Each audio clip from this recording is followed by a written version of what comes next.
Y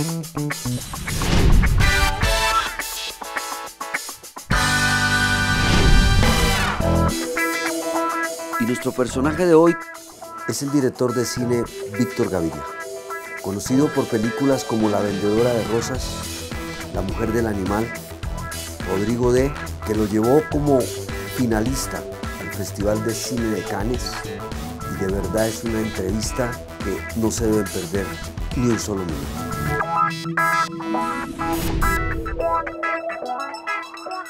¿Cómo inicias tú a rodar una película? Pues la inicié muchos años antes de llegar a ese día de rodaje. Desde el momento en que trabajo la idea, las primeras ideas, soy muy consciente que el cineasta colombiano, digámoslo, tiene unos procesos muy largos en la realización de una película. Pues ya me acostumbré a que es un proceso largo, que es una larga gestación. Cómo es la idea, yo siempre pues trabajo mis películas, digámoslo, en conversaciones con otras personas, en un poco testimonios de vida. Soy muy cronista y muy periodista en ese sentido. O sea, no imagino mucho, sino que investigo. Entonces, sé que, digámoslo, la gracia de la película que yo pueda hacer está en esos primeros momentos de investigación, en donde voy juntando argumentos para convencerme a mí mismo y a los demás de que es una película interesante. O sea, ahora que estoy empezando, por ejemplo, una película, sé que los momentos que le dedico a sentarme a escribirla, a investigarla, a hacer las entrevistas y demás, ahí está la diferencia de ese cine que yo hago. Ahí, no tanto en el rodaje, ¿cierto? Sino en esa investigación. Me gusta mucho preguntar todo, trato como que la película refleje mucho una vida, pues mis películas como son, de vida cotidiana. Entonces, me interesa mucho cualquier cosa, ir buscando los motivos de la película. El cine realista es un cine muy conceptual en el fondo. Entonces yo voy trabajando unos conceptos, acercándome a ellos lentamente, y en ese caso, digámoslo, el tiempo para un cineasta como yo, que se mantiene desempleado todos los años de la vida, ese tiempo es lo más importante. Lo convierto como en una fortaleza. ¿Cuántos años ya haciendo cine, Víctor? Hermano, yo empecé en el 79, imagínate, empecé pues de cero, porque yo de pronto hice un corto que se llamó Buscando Tréboles, en una época donde estábamos aquí en Medellín apenas empezando, todos éramos muy cinéfilos, pues que en la medida que se podía en esa época, pues no la cinefilia de ahora, que ahora los jóvenes se las saben todas, han visto todas las películas. En esa época uno veía las películas, las leía más que verlas. Uno leía los libros que hablaban de cine, entonces uno ahí la veía, porque era muy difícil ver el cine. ¿Te gustaba? A mí me gustaba, iba los sábados las mañanas eran el Cine Club Universitario, el Cine Club Camau. Ahí vi unas películas que yo salía de ahí, digámoslo, tocado por el cine. Vi a Tarkovsky, André Rubleau, que la daban en dos sábados seguidos, la primera parte un sábado, la segunda la otra. Y uno salía, hermano, surumbático del cine. Salía soñando, salía... Y eso que yo no pensaba hacer cine nunca, sino que como espectador. ¿Y cuándo uno decide, yo voy a ser director de cine? Pues imagínate que yo nunca había pensado, sino que en esa época de pronto una hermana me regaló una cámara, ella vivía en Chicago con su familia, y un día me mandó una cámara pequeñita, una camarita así como de juguete de Super 8, porque mi papá había filmado en 8 milímetros. O sea, mi papá había sido un médico, era un médico que filmó de todos los cumpleaños de nosotros, tiene el cumpleaños de cuando yo cumplí un año, de mis hermanas las primeras comuniones. Y entonces mi hermana me dijo, no sé por qué, le dijo, para que filmes. Entonces yo salí, digámoslo, por el barrio, filmé unas cosas, unas imágenes así. Veía cine, yo veía cine. Era una época en donde estaba de moda el cine alemán, el nuevo cine alemán. Estaba de moda, pues, por decirte, entre los universitarios. Entonces habían aparecido Wim Wenders, Fassbinder, Herzog, Slondorf, toda una cantidad de cineastas alemanes extraordinarios que hacían unas películas aparentemente sin efectos especiales, en un contacto con la representación de la vida cotidiana muy directa. Entonces ese cine con la camarita que me regaló mi hermana, como que hicieron un cruce, y en ese momento la cinemática Subterráneo que era donde íbamos a cine, hizo su primer concurso, primer festival de cine subterráneo en Super 8, y ahí mismo como que mucha gente de muchas partes, es decir, gente de la música, gente de la pintura, yo venía como de la poesía más bien. Yo hacía parte de una revista de poesía que se llamaba Acuarimántima de la Universidad de Antioquia, con unos poetas muy buenos.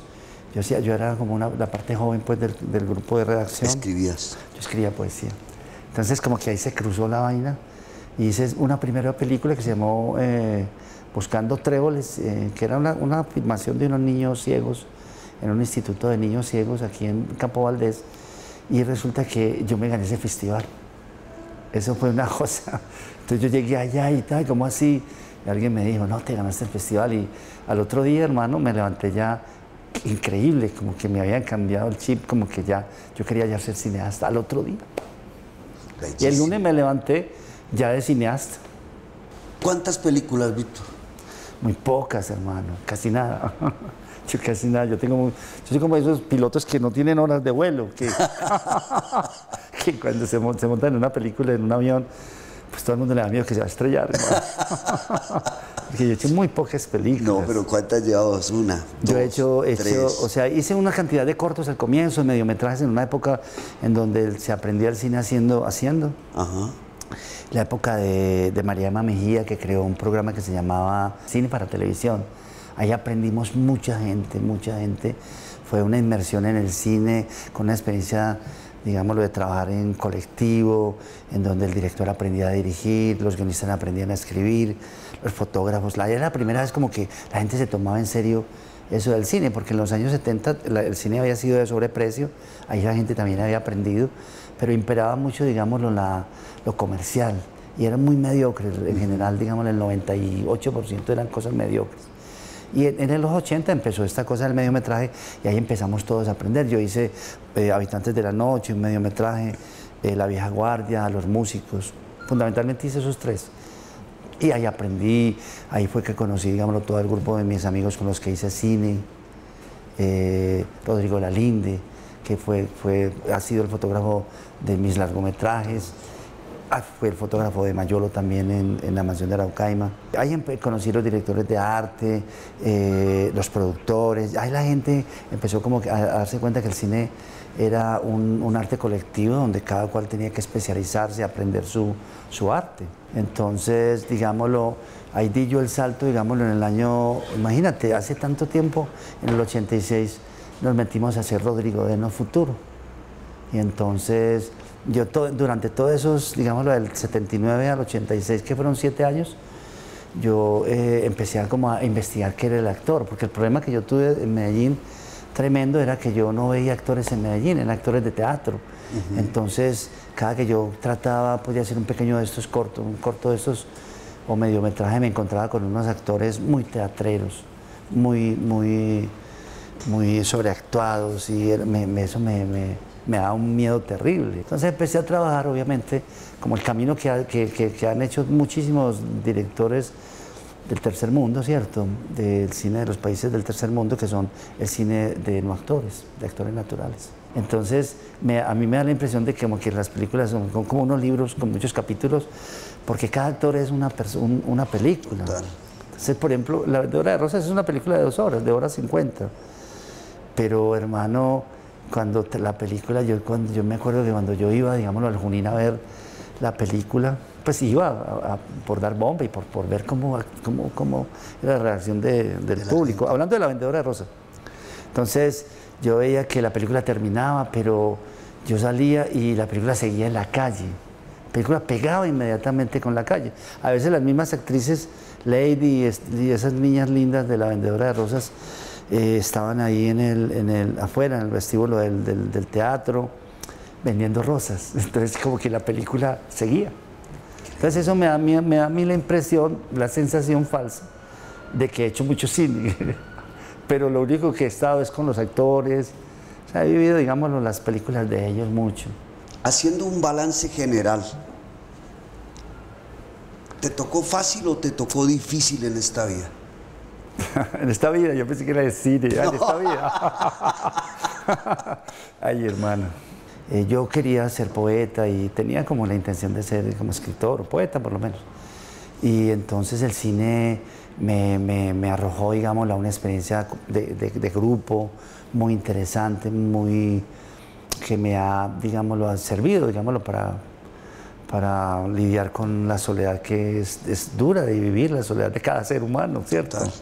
El hecho de ser de clase media, de estar uno en una mitad de una sociedad en donde uno mira también para digámoslo, a esas clases excluidas. El cine me ha servido a mí también para poder conversar con la ciudad. Es muy triste, digámoslo, creo yo, estar uno en el centro de Medellín y estar en el parque, digámoslo, Botero y encontrar toda esta gente que está sobreviviendo, vendiendo minutos, vendiendo sombreros, vendiendo cualquier cosa, con ese ánimo, sobreponiéndose el desánimo, pues de no tener nada. Y yo pensaba, qué tristeza que yo fuera una persona que sintiera que no tengo que ver con estas personas, estos señores, estos niños. Y el cine me ha comunicado con todo ese Medellín con el que me siento yo tan a gusto, que entiendo tanto, que quiero tanto. Entonces me ha servido mucho, porque yo no sé qué sería yo de una persona que mirara las calles de Medellín del centro por la ventanilla y con ganas de no llegar al centro, de huir del centro, de huir de los barrios, de no mirar para allá, ¿sí me entiendes? Entonces me ha servido mucho para vivir de alguna manera en una ciudad pues con una experiencia total de la ciudad. ¿Y conclusión, fácil o difícil? Hermano, ha sido buena, bueno, bien, bien, fácil, bien. Es que fácil, hermano. No, porque es que fácil es irresponsable decirlo, ¿cierto? Porque, o sea, me da pena decir que ha sido fácil. Tampoco ha sido fácil, ¿cierto? No, y en cierto sentido, digámoslo, los otros que hemos sido unas personas que hemos ido a la universidad y que hemos tenido unas familias más o menos coherentes, ¿cierto? Con cierto orden. La verdad es que no nos ha tocado la guerra social, es que la guerra social es tremenda y la guerra por la sobrevivencia y digámoslo, y cuando uno ve el colombiano, lo que le ha tocado al colombiano del campo, a todas esas cosas tan trágicas, tan terribles que uno escucha, uy, hermano, no sé si esta facilidad de no haber vivido los grandes dramas también nos ha impedido comprender la vida profundamente, porque también es como uno en el clima de Medellín. Yo a veces digo que la gente de Medellín no sabe lo que es el clima, porque aquí el clima es muy fácil, el clima es muy bueno, pero no sabemos lo que es el clima. O sea que también lo fácil es el frío. Lo que es el frío berraco y lo que es el calor tenaz. Claro. Solamente cuando uno va y sale y dice, uy, este clima, este aire acondicionado tan fresco, como si le soplaran a uno en la cara este aire tan delicioso, solamente lo comprende uno cuando vive esos climas extremos. Sí. Entonces por eso te digo que lo fácil no tampoco es un gran camino. ¿Cómo va, cómo fue, cómo sigue La mujer del animal? Fue una experiencia muy dura, digámoslo, desde que yo me obsesioné por la historia y que tú sabes que el escoger una historia de una película, ahí por ejemplo, ahí está el éxito o el fracaso de tu película, oye, de tu carrera incluso, si la escoges mal. Si la escoges mal. Muchas veces yo he visto, digámoslo, que en la vida de los creadores, pues, y de los novelistas, incluso amigos, que los que no mencionaré porque nunca se los diré, pero muchas veces amigos que no han vuelto a escribir o que se empantanan en una novela o en tal cosa, es porque la escogieron mal. ¿Y sabes por qué muchas veces la escogen mal? Porque alguien los presionó, porque alguien les dijo, porque alguien los metió en ese tema. Es tan tenaz. Y sobre todo en el cine también hay mucha gente que se acerca a decirte, mira este libro, o un productor que te dice, hace mi vida, hace la vida de tal persona, y tú como por darle gusto a la gente, y porque el cine es como aparentemente el cine es un arte de masas y por lo tanto todo es cine. Cualquier cosa que... Sí, total. Eso es una cosa linda del cine. Que el cine no es un arte aristocrático y por lo tanto cualquier cosa es cine, pambelé, cochise, la señora que está vendiendo chicles, la vendedora de rosas, cualquier cosa es cine. Sí, total. Eso es muy bueno. Y entonces ahí está el peligro de que entonces si uno escoge mal se mete por el camino que no es. Entonces en La mujer del animal, yo creo que yo no me equivoqué en ese sentido, ¿cierto? Pero sí estuve muy al borde de fracasar en todo porque la historia era muy tenaz. historia del maltrato, de género. A mí me dio por creerle, digámoslo literalmente, a la señora que me contó todo eso. Y ella me contaba, eran unas palizas y palizas y palizas. Y yo le creía a ello, es decir, me sentí en la obligación de contar eso, y me sentí en la obligación de no hacer elipsis, sino de contarla toda. Entonces, claro, la película, cuando empezamos a montarla, todo el mundo, hermano, mis amigos, no, yo no sé qué les pasaba, pero no, se levantaban y decían, yo no quiero ver esto, yo no quiero ver esto. Y entonces yo estuve muchos días, tuve amigos incluso que les mostré unas partes. El error mío porque les mostré unas partes muy violentas. La película es súper violenta, digámoslo en ese sentido, ¿cierto? Entonces, muchos amigos me dijeron, no, Víctor, hermano, te van a odiar por esto, las mujeres te van a odiar. Y yo, a mí se me para el pelo, yo esa noche no dormí, esas cosas de que uno se pasa mirando por la ventana toda la noche y no es capaz de dormir, como el miedo, y me pasó eso. Pero realmente la película, al fin de mostrarla, hoy por ejemplo fui a la universidad temprano a hacer una vuelta, y es que no había mucho estudiante, y aún así una pelada se me atravesó, me paró y me dijo, muchas gracias. Y yo, ¿por qué? Yo estaba como tratando de hacer una llamada, creo que estaba haciendo una llamada, no sé. Muchas gracias por la película que usted hizo. Entonces yo le dije, ¿viste La muerte del animal? Me dijo, claro, y tal cosa, y me dijo una cosa. Y después salí de la universidad, estaba atravesando el semáforo, y un pelado como que caminando de para atrás me alcanzó, y me dijo, y me dijo así como con mucha timidez, me dijo, muchas gracias, y también que por La mujer del animal. El peor fracaso. Cuando estaba haciendo La mujer del animal, pensé que, sobre todo cuando comencé el rodaje, había un ambiente muy pesado y un desánimo y como una sensación de fracaso impresionante en todo el mundo, y había una falta de como quien dice, de correspondencia, digámoslo, entre lo que yo pensaba y lo que pensaba el grupo en general. Yo pienso que era porque la película, pues, eran escenas de maltrato, y la gente le parecía que eso no debía hacerse una película con eso, ¿cierto? Entonces tuve esa sensación y estuve unos días realmente angustiado, porque también es muy terrible uno en pleno rodaje sentir que no va bien, porque el rodaje en general es muy lindo. Cuando yo me acuerdo con La vendedora de rosas, que nosotros toda la noche llegábamos a ver el material con Ervin Gogel y lo veíamos ahí en el video assist, y nos parecía que íbamos muy bien, y cada noche como que nos gustaba lo que hacíamos, pero la mujer del animal fue terrible. Pero después de que veo la película, me parece que es un paso interesante en mi experiencia, y me fascina, digámoslo, las puertas que hay después de esa película, ¿cierto? Volver a hacer cine sobre los barrios de Medellín. Las historias de los barrios son fascinantes, los personajes. ¿Qué vivencia del cine, de rodajes de películas, se convirtió en enseñanza para la vida de Víctor Gaviria ya personal? En La vendedora de rosas tuve muchas vivencias, ¿cierto? A mí me impresionaba, era mucho que me gustaba y me conmovía mucho también, era que cuando llegamos, digamos, a una locación, a un set, pues, y que llegamos a las 5 de la tarde, empezaban a poner las luces y demás, siempre empezaban a llegar niños de la calle, que eran amiguitos de los actores, ¿cierto? Y entonces me gustó mucho que el productor, Ervin Gogel, muy inteligentemente, les hizo como una especie de carpita y les puso un monitor a todos ellos, y los sentó en unas sillas de Rimax, ¿cierto?, a que opinaran de la película.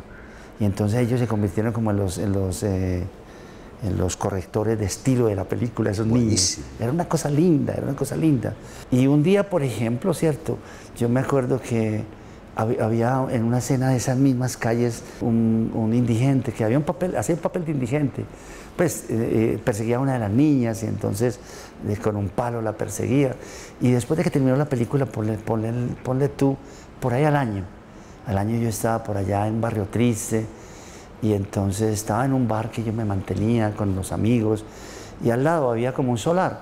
Entonces de pronto yo pasé por el solar y alguien al fondo del solar me llamó, me dijo, Víctor. Entonces yo fui, pero yo no lo reconocí porque el hombre era el mismo indigente que había actuado en la película.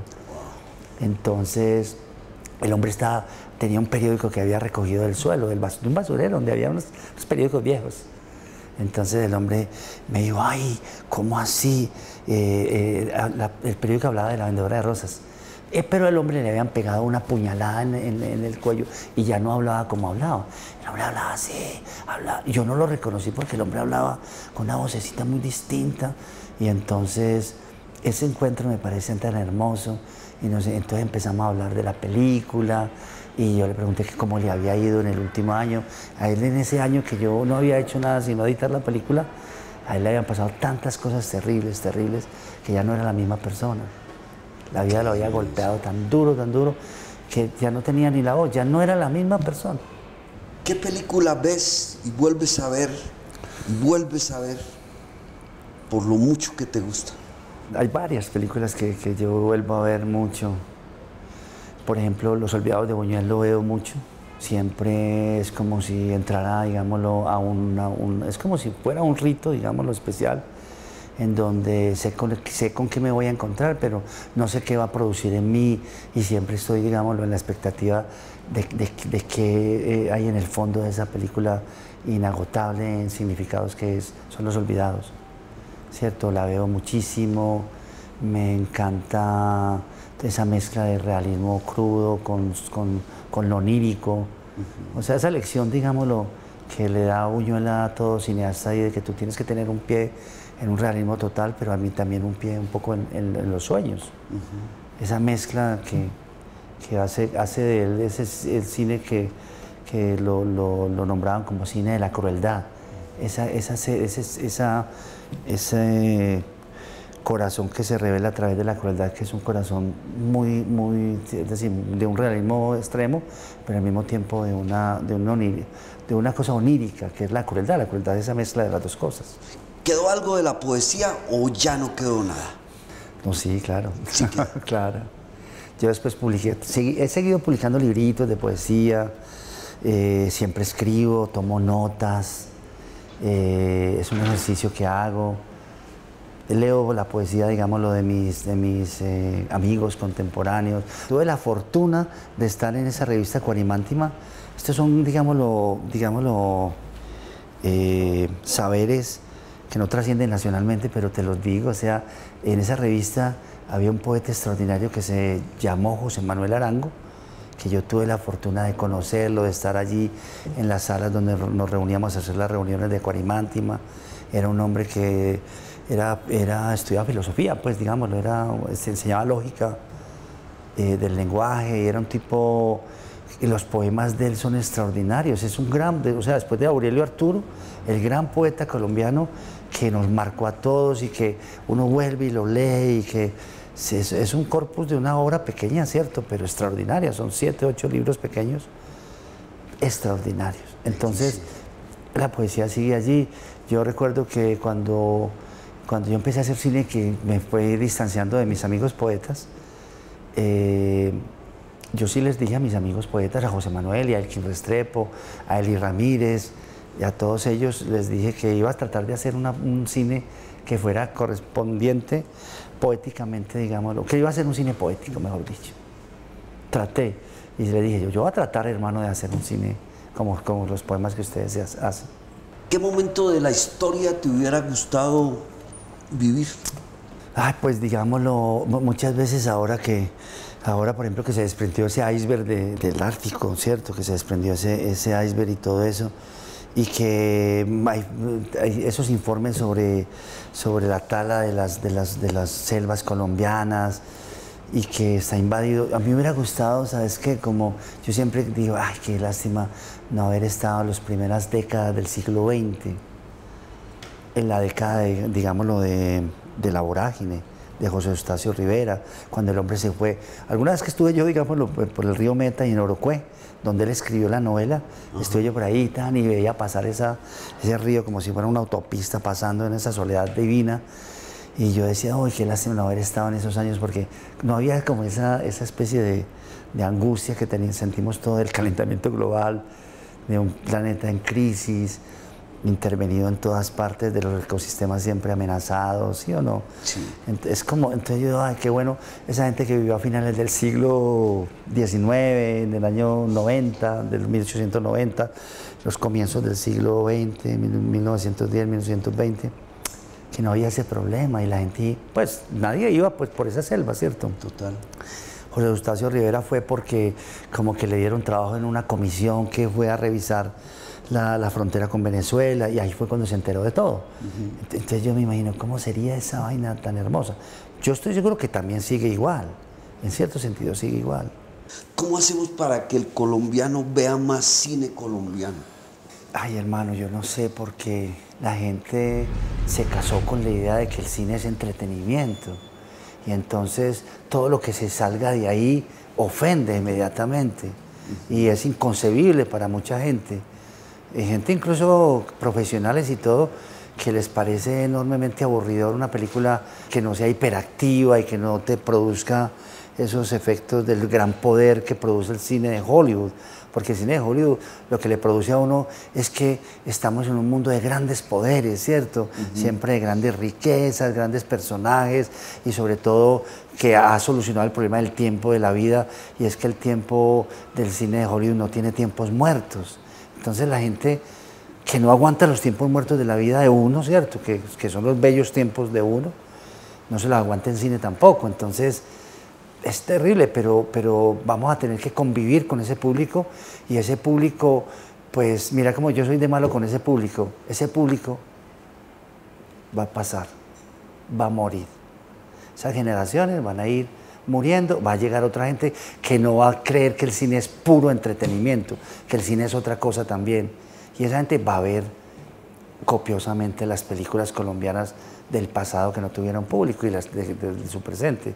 Es que es muy triste, hermano, que haya ya como una especie de reacción inmediata, como un reflejo pavloviano de que cualquier película es lenta ahí mismo, ay, no veamos esto, ¿no? ¿Sí me entiendes? Total. Tienen que estar viendo solamente esas dulzuras y esos melodramas llenos de poder del cine comercial. Total. Pero, hermano, qué tristeza, porque el cine precisamente es para que el ciudadano piense en muchas cosas, desarrolle una sensibilidad, pero aquí tenemos un público muy primario, muy primario. Y la culpa, te digo, ¿de quién es también? De las distribuidoras. De los que se han casado con ese cine de Hollywood, porque les da mucha plata, pues qué pena, pero es que esta gente también no da sino eso, hermano, el cine crispetero. Sí. Sí, hermano. 2 personas que te gustó conocer en esta vida. Me gustó conocerlas. Vinicio del Toro estuvo una vez en Cartagena y cada que lo veo en las películas fue muy chévere conocerlo. ¿Te gustó conocerlo? Sí, hermano, porque me parece un tipo muy auténtico, muy solidario, muy cálido, con un sentido como de la amistad muy chévere. Estuvimos pues unos días nomás y obviamente al final yo le pedí que me diera su correo y después yo vi que no entendía nada, más mala letra tenía que ver.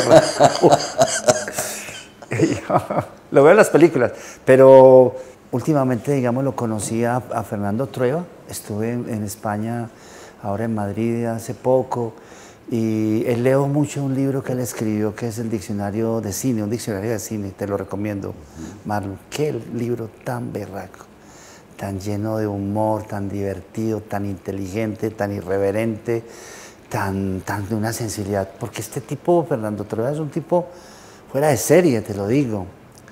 Me ha gustado mucho conocerlo, me siento incómodo con él a veces porque es un tipo que como que entiende demasiado y sabe demasiado y yo me siento un poco como muy ignorante, pero es un tipo muy amable, viene, pues, estuvo en un festival de nosotros, viene ahora este año para otro festival y es una caja de música extraordinario conversar con él. Interesado por todo. Ese cineasta, digamos, lo riguroso y todo, pero interesado por todo. ¿Qué hace Víctor Gaviria cuando está triste? De pronto ir al centro de Medellín, me gusta mucho. Te vas para el centro. Me voy para el centro, me pongo a caminar por el centro. El centro para mí es como un lugar muy intemporal, Me acuerdo de cuando iba con mi papá al centro, de esa misma curiosidad que me daba todo, los negocios, los almacenes. Me encanta el paisaje que hay en el centro de Medellín y sobre todo que veo a esa gente, la gente vivir con esa fuerza tan tremenda.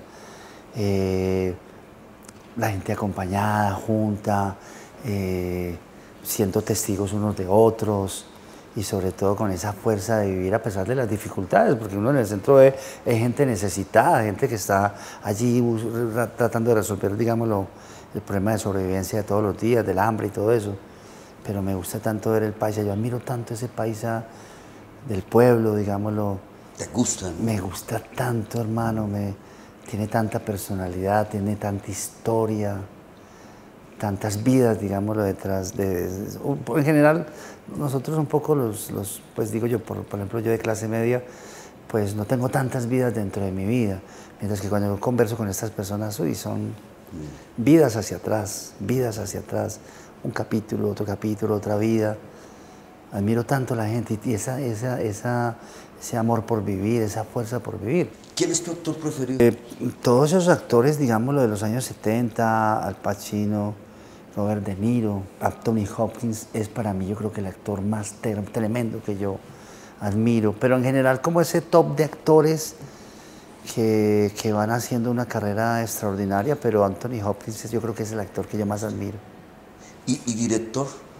Admiro todos esos directores italianos que empiezan con el neorrealismo, o sea, Vittorio De Sica, Rossellini, muchísimo, y todos los que empiezan a partir de ahí, Fellini, ¿cierto? El gran Fellini, Pasolini también, que es extraordinario, Antonioni, todos esos que van, Torescola, Bertolucci, y ahora, digámoslo, estoy fascinado con un director italiano porque siempre pensé que, no sé, porque a pesar de Tornatore, había pensado que el cine italiano ya no existía más, el gran cine, y está Paolo Sorrentino, el de La Gran Belleza, qué cosa tan extraordinaria.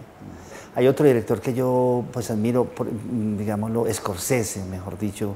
También recuerdo en los años 70 que era el maestro de nosotros, sobre todo por lo que te digo, de que tocaba, él tocaba en esa, todavía pues, todos los temas que cualquiera cogía un tema de una banda de música en Nueva York, la vaina de Buenos Muchachos, el Casino, o sea, iba pasando por todos los temas. Y siempre como mostrando esa calidad, digámoslo, de director, no solamente del director del tema, sino del director de cada toma, porque cada toma era cómo empezaba, cómo terminaba, cómo fluía.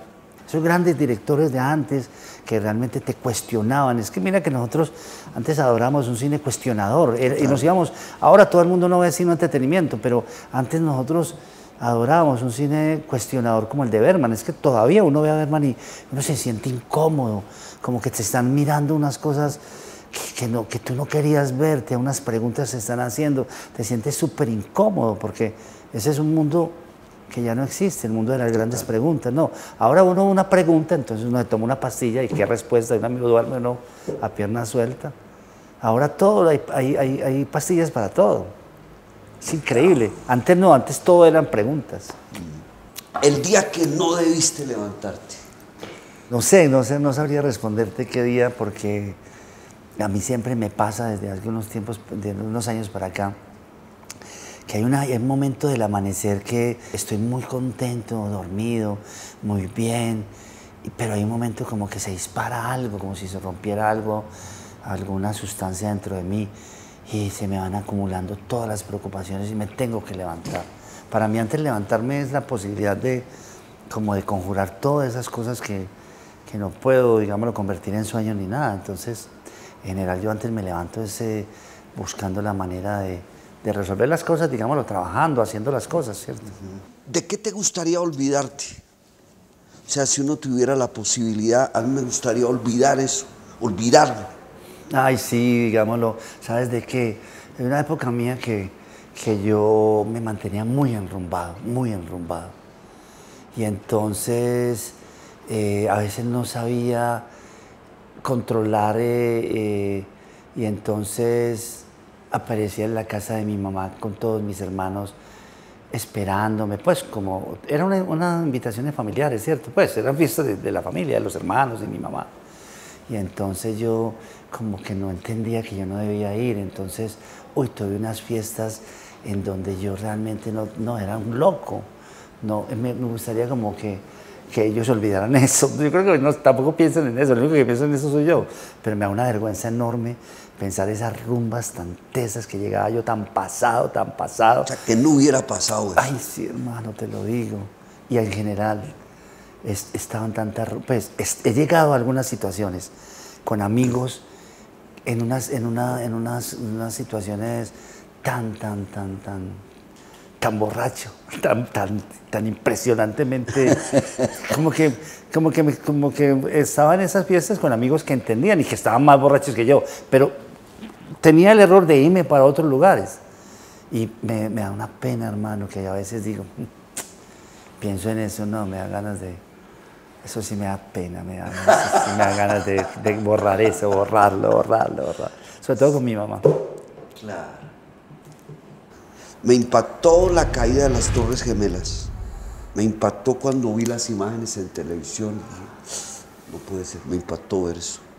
Y me han impactado casi todos los asesinatos. Desde Lennon hasta Jaime Garzón. Cada asesinato me impacta de una manera que... O sea, son cosas que de verdad me impactan. ¿Qué te ha impactado a ti de esta vida? Pues no sé, también, en general los accidentes son que a veces graban. En estos días, por ejemplo, el accidente ese que hubo en Guatapé, esa como un movimiento que he visto desde afuera tiene como algo siniestro, aunque pues que sabe uno que alguien está muriendo en ese momento, se sabe uno que está ocurriendo algo irremediable, algo que es trágico y que es el final para muchas personas. No sé si viste esa imagen, se repitió muchísimas veces que el barco como que se hundió de un momento a otro. En general, todas esas cosas. Pero no sé si viste en estos días también un accidente en un circo, creo que en Francia. También un hombre que se desprendió de 35 metros. También ese momento que lo repiten y uno ve esa representación que va directamente hacia la muerte, ¿cierto? En general, todas esas cosas que lo impactan a uno, como esa presencia, digámoslo, de esa representación que te conduce directamente al final de una persona trágica, y uno siempre piensa, pero ¿cómo? Es decir, nadie estaba preparado para eso, ¿cierto? Que de pronto ocurre eso. Si hicieran una película de tu vida, ¿en cuál escena, con toda seguridad, la gente haría? Cuando estaba haciendo Rodrigo de No Futuro, se repitió varias veces unos momentos muy tétricos, digámoslo, para nosotros que estábamos haciendo la película, y era estar esperando a los actores para un ensayo y no llegaban. Y entonces llamábamos a la casa de ellos, habían salido, y de pronto no sé por qué alguien nos llamaba después a decirnos que habían matado al actor que iba para el ensayo, que iba con otro amigo en una moto, por ejemplo, y que les habían visto una moto botada y que de pronto habían decidido robarla, y de pronto no se habían podido, la moto se les había apagado y los había cogido una turba, digámoslo, de gente de barrio en una esquina, y los habían matado, linchado, digámoslo, imagínate. Y tremendo, eso se repitió tantas veces en Rodrigo D. Era una cosa absurda porque uno no sabía cómo reaccionar a eso, ¿cierto? Y además ellos nos lo habían advertido. Nosotros, Víctor, nosotros somos muerte joven, no futuro. Nosotros no vamos a pasar de los 21, 22 años. Y eso que nos parecía absurdo, a nosotros no lo creíamos. De pronto empezó a darse.